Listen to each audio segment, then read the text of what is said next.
Ayun mga kaibigan, meron tayong bagong nagkasakit ditong manok.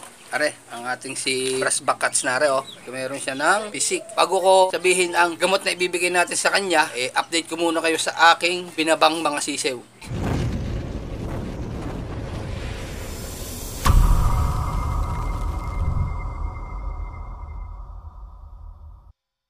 So, are, update sa ating mga sisiw na ibinaba. Ayan na sila.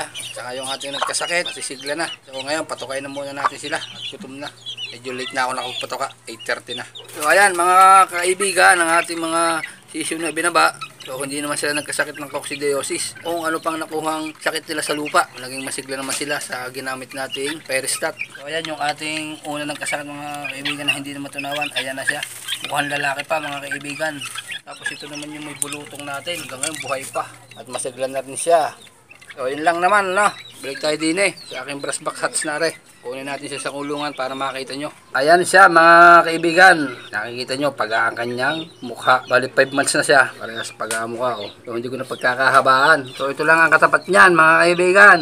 Trisolac capsule. 2 to 3 days. Makikita nyo agad ang epekto nito. So ang Trisolac na to subok ko na mga kaibigan.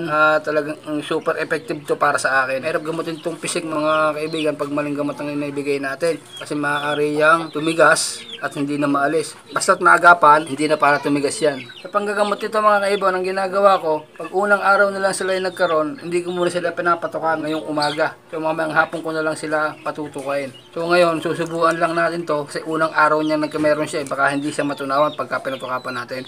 Tsaka kung sakasakali, kung patutukain nyo sila mamayang hapon, ay dapat yung mabilis matunaw. Kaya ng mga pilit-pilit, o kaya yung mga crumbles lang ang patuka muna natin sa kanila. So ganun yung ginagawa ko dito sa aking mga manok pag may mga sakit na ganito.